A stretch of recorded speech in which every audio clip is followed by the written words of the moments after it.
Good morning class, welcome to your daily current affairs on paper Hindu. Let's see today's articles.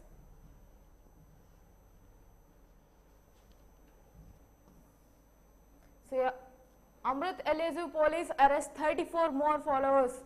So elusive, Amrit Pal is one of the pro supporters of this pro-Khalistan movement. He is the preacher of this pro-Khalistan movement, and he was elusive in the sense he was difficult to find. He escaped from the place. So his followers were being arrested by the police officers in Punjab. So near to 45 kilometers from Amritsar, they've got around 34 of his followers. The pro-Khalistan movement important for your internal security. So you need to understand that till last year this Khalistan movement was dormitory. So people thought that it is under the edge of extinction. Now again it started reviving. So important.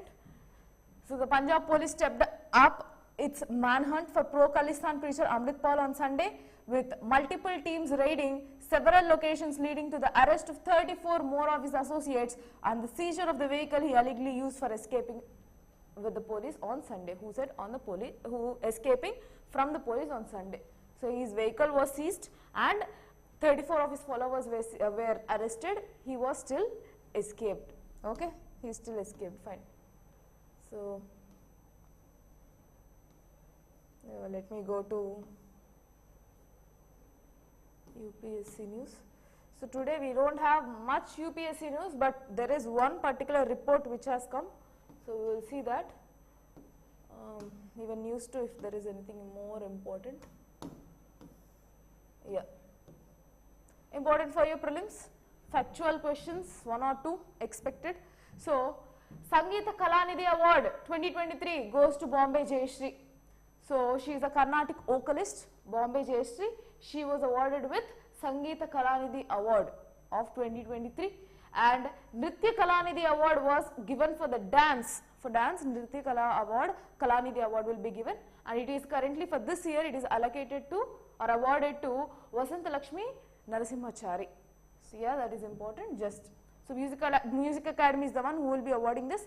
So they have selected Vasanta Lakshmi Narasimhachari, who excels in Bharatanatyam and Kuchipudi, for Nritya Kalanidhi honor. So Bombay Jayashree for Carnatic vocals, and for Nritya Kalanidhi honor it is awarded to Vasanta Lakshmi Narasimhachari. Okay, next.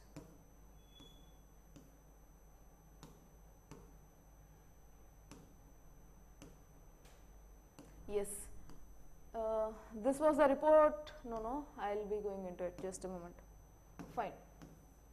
So Japan PM Kishida to visit India today. G7, G20 Indo-Pacific ties are on the agenda. So agenda of this particular meeting is discussion about, good morning Burhan. So discussion about your G7, G20 and Indo-Pacific ties. So you need to understand almost every other country, especially after taking the presidency for G20, almost every other country in Indo-Pacific region are focusing on building up the ties with Indo-Pacific region. So let's see today this article.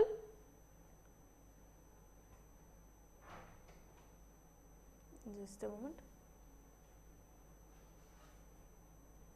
So you need to understand this year G7 meeting is going to be conducted in Japan, Hiroshima. So Hiroshima, Nagasaki. Hiroshima is the place where G7 meeting will be conducted on May. So on May, synchronizing that plans with G20 summit in Delhi in September. So G20 summit, the main summit is scheduled with September 2023. So exactly to coordinate in both the ways, in both the cases. And so the Japanese Prime Minister Fumio Kishida's 24-hour visit for Delhi on Monday, a senior Japanese official has given to media. So what are their points for discussion? That is again important, right? Just a moment. Here.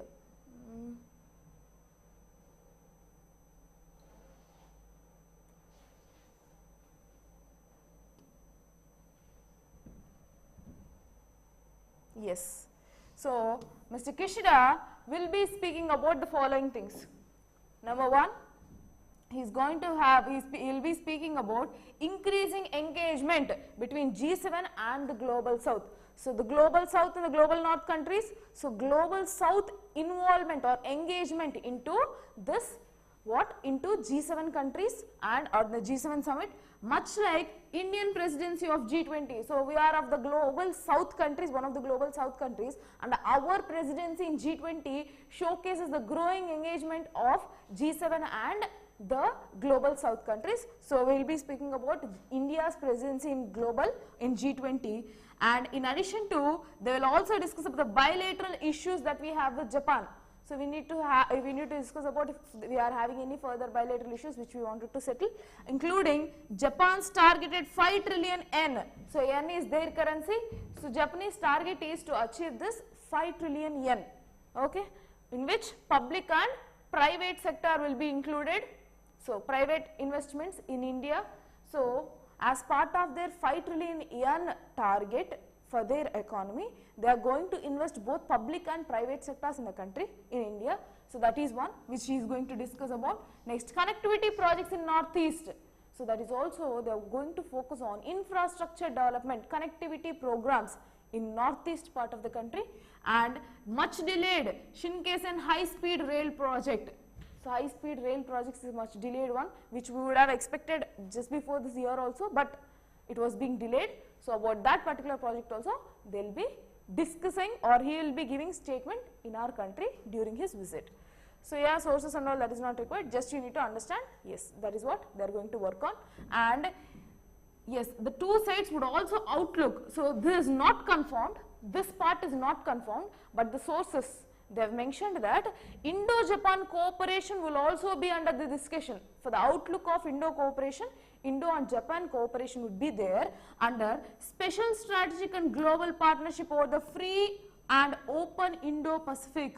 So that is what they are speculating. So they are estimating that that particular discussion will also be happening. Okay, important. Next, IR, your international relations are very spiked this year.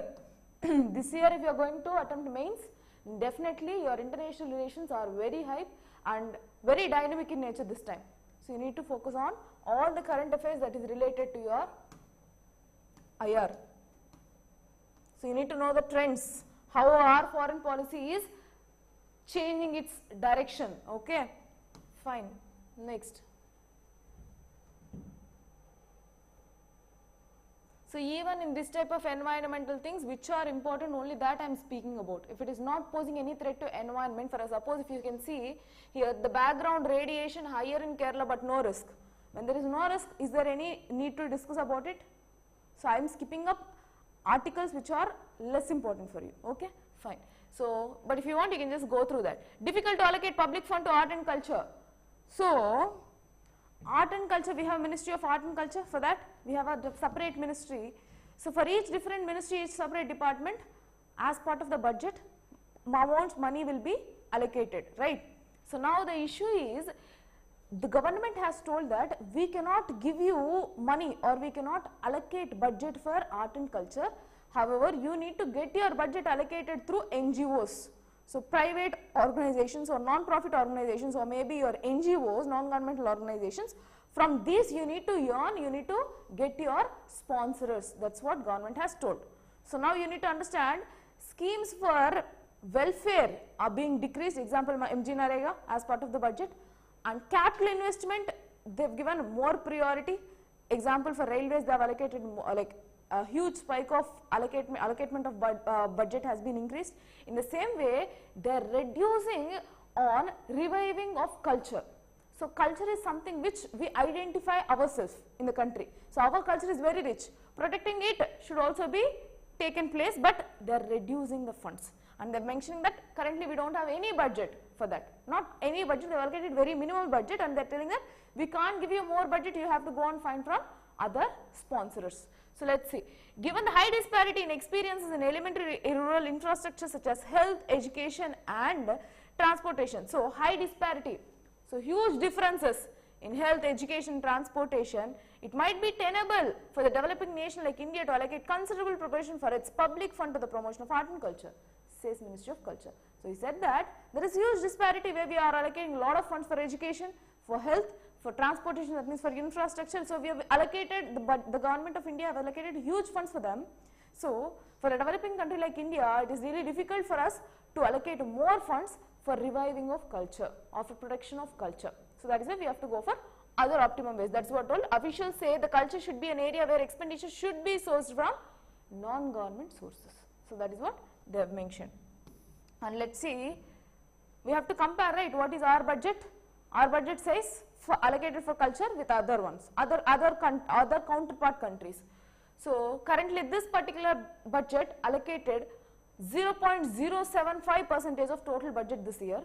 Comparatively with other countries like China, UK, US, on an average from 2 to 5% will be their allocation for culture, because reviving of culture will also promote your tourism, will also showcase his interest from other countries to visit our country. Are you able to understand?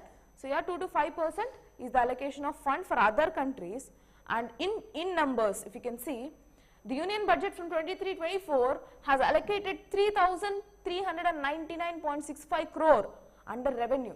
So we have two things, revenue expenditure, capital expenditure. So revenue expenditure is something where you don't get any receipts, right? So it's only about, it's not like you don't get any receipts, you get receipts, you don't create any asset or liability. So your revenue expenditure is something where you don't create any asset or liability, whereas your capital expenditure is something whether you create an asset or you are creating some kind of liability, right? So this revenue expenditure allocated budget is around 3,300 crore or 3,400 crore, whereas for the capital heads it was around only 285 crore. So it should be opposite, right? Capital expenditure should be more, but see, what is the vast difference and disparity in allocation of funds for Ministry of Culture prioritized program. Next.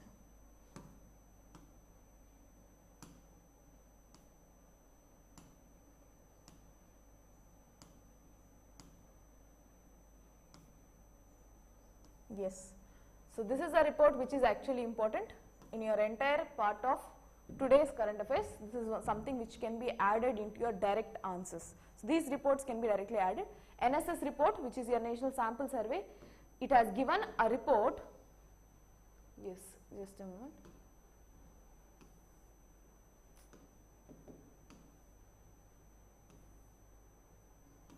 Yes. So access to facilities and basic IT skills. So this is your heading of this particular article. Recently study titled Multiple Indicator Survey. So what is the study name called? Multiple Indicator Survey. NSS 78th round report. So the National Sample Survey 78th report says conducted between 2020 to 21. So latest, right? As part of them, that is the latest one. So showed that in India around 33% have to walk outside premises for drinking water. That means for the drinking water facilities, they have to go out of the home, they have to walk and they have to bring. How much is the percentage? 33%. So 33% of the people have to walk outside their house for getting this drinking water facilities. Next, drinking water. And the similar share of using unclean fuel to cook food. So to cook food, they are not following this LPG or any kind of gas, but they are using what? This wood or something which is unclean, which is polluting, right? Polluting the environment. So almost around 33% nearly only they are using this unclean fuel for cooking food.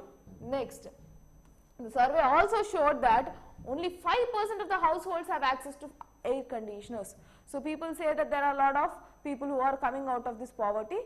So if you can count as part of this luxury item like air conditioner, only 5% of the country's population have this air conditions fitted in their home, okay, as part of households. So the similar share can use for basic formula in spreadsheets. Same 5% people or 5 to 6% of Indian citizens know how to use the spreadsheets, that means Excel sheets or whatever it is. So you have Excel sheets, right, spreadsheets. In that if you wanted to enter the data using formula, only 5 to 6% of the country's population are aware of it. So all these are the basic report that you can add if it comes to your technical knowledge or skills of our country, of country's population. Then the drinking water, basic amenities that are being provided for our country's citizens, all these things can be analyzed as part of this particular report. Coming to this, so we'll go very quickly here. Distance to water, I already told you that is 33%. Over a third of households, which is 33%, or 1/3 of the people are going out of the home for getting their drinking water facilities. I will be giving only highlights. I sincerely recommend you to go through this article.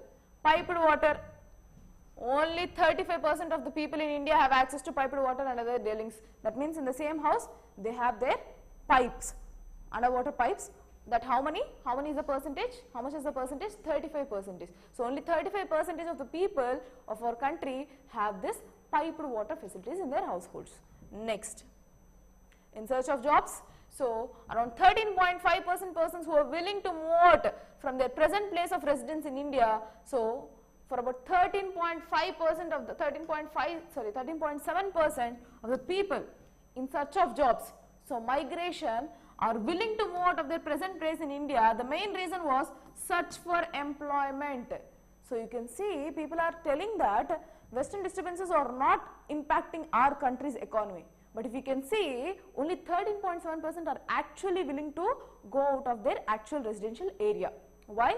Because they are scared of losing their jobs, and the main reason was search for employment.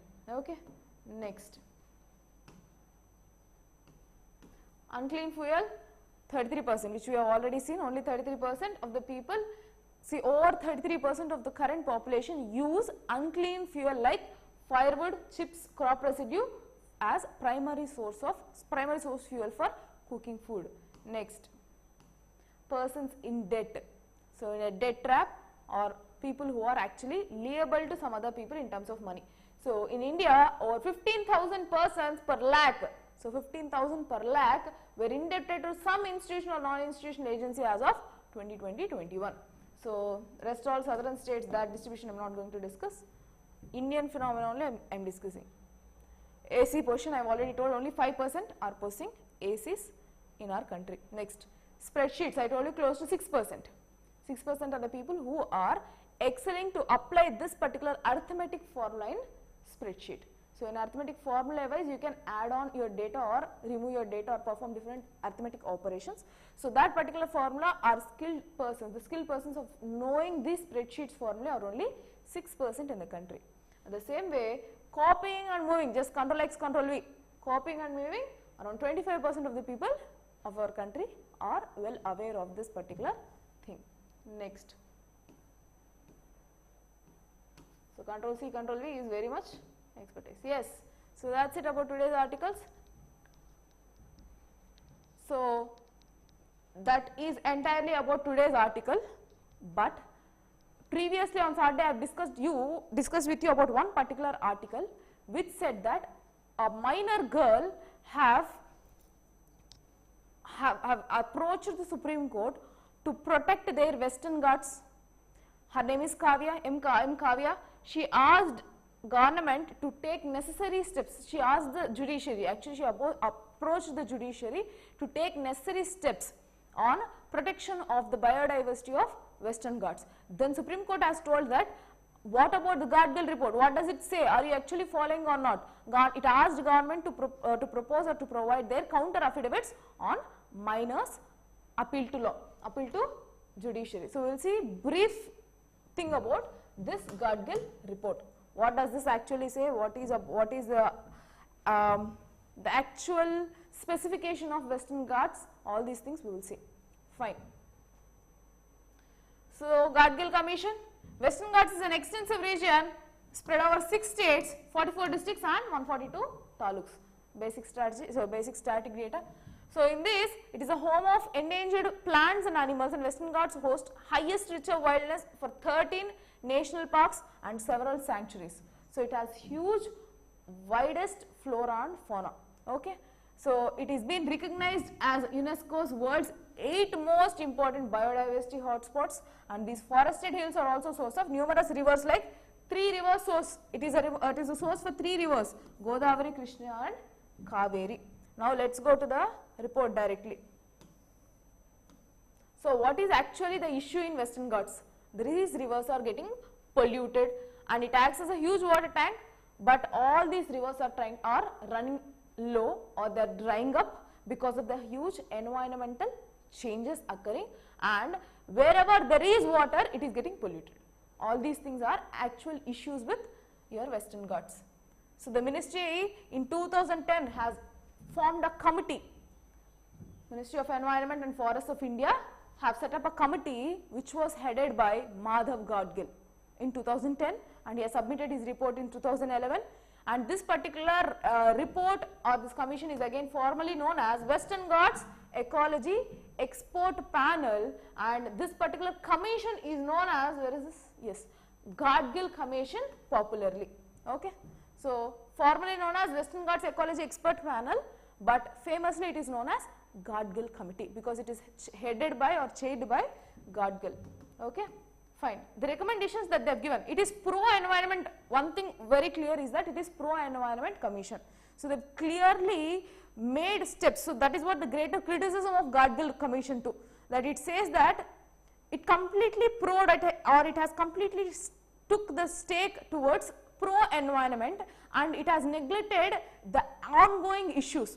That means the governmental or implemental challenges were not mentioned. So they haven't taken it into consideration. That is a major criticism of Gadgil report. So what does this report actually say? The Western Ghats, so WGEEP, Ecology Expert Panel, designated the entire hill range as an ecologically sensitive areas. So it has divided the entire Western Ghats into ESAs. So 3 ESAs, it has calculated, this panel has classified 142 taluks in the Western Ghats boundary into ESZ1, ESZ2, ESZ3. So ESZ1 is of high priority. Almost any activity under humans are strictly prohibited. So any developmental activities can be mining, thermal power, or any other plants that is thermal power plants, any power plants are strictly prohibited in this particular area. Gadgil report also recommended that no new dams based on the large scale storage should be permitted in the economical sensitive zone 1. So in the ESZ1, no other developmental activity should be promoted. Since both Athirapalli of Kerala and Gunia of Karnataka hydel power project sites fall in ESZ1, these projects should not be accorded for the environmental clearance. So back then these projects were under processing. He clearly mentioned that these two particular projects should be halted and environmental clearance should not be given. Next. So he also specified that the present system of governance of the environment should be changed. It asked for the bottom to top approach. So that is basically the common recommendation given by almost every other environment or governance policies. So follow bottom to top approach, not top to bottom approach. That means understand the local reality and then go to top. Okay. Till that you build up your top wise administration.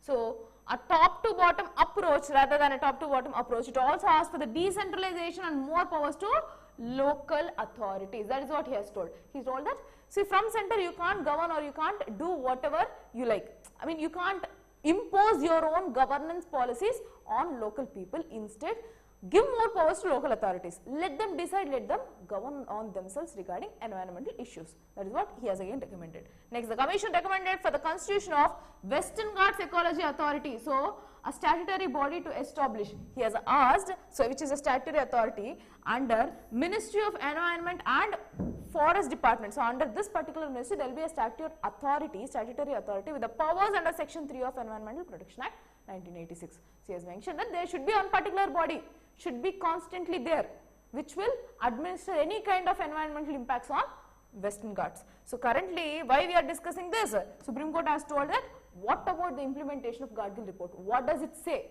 What are the recommendations given by Gadgil report? Are you actually following or not? That is what Supreme Court has asked. Fine.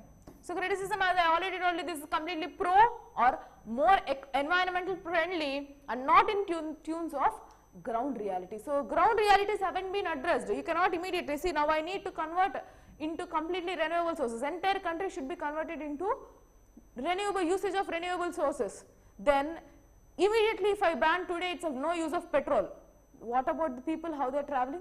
So, I can't immediately stop things, right? I need to convert it in a slow and orderly manner. So, that is what is lacking in this particular recommendations of Gadgil report. He said immediately stop it. How can it be benefited? There should be some alternatives checked and then you have to implement. Next, recommendations were cited as impractical to implement. And another thing was, there was a criticism against the constitution of new body of WGEA. The states insist that the protection can be given to the existing laws. So states have told that there are already existing laws, let us be authority. So whoever are actually the authority, let the power be continuing. Why are you again disturbing and entering into the law making procedure? Okay, that is what another criticism. So he has asked for a complete eco-sensitive cover for the Western Ghats, which hamper the different states on energy and development fronts. As I already told you, they are planning for different infrastructure development projects. So if you can see, dams, all these are energy resources for our country, water and other electrical energy development resources for our country. If at all they are completely banning this activities, stating it as a economical sensitive zone or environment sensitive zone, ESZ, then what about the energy requirements of that particular state? So that is under stake. That is why they clearly criticize this report as impractical. Okay. So all those, Gadgil report is against dams in Western Ghats, which is a crucial blow for ailing power sector, as I told you again, the same thing. And revenue losses will be there because they did not give a proper solution. They demarcated and they clearly mentioned that yes, this is a pro-environment zone, pro-environment zone. What about the issues that would come after implementation of this? How will you be addressing it efficiently? That is lacking in Gadgil report. Next, another important thing about this is local mafia will be greatly affected because of the greatest resources, flora that is being available in that particular place, even the trees, whatever it may be. So these are being exported, even the sand mafia, all these people were strictly against this particular activity. So they have completely stirred up some kind of issues, revolution in local people, stating that your jobs will be lost if this particular committee recommendations are being implemented. So strong negative opinion on this Gadgil report have started. So the local people have strictly said no for the implementation of this particular report. So that is another criticism. So that's it about your Gadgil report. Fine. So your current affairs session is also done. So we'll meet tomorrow for new current affairs. Thank you for the session. Good day.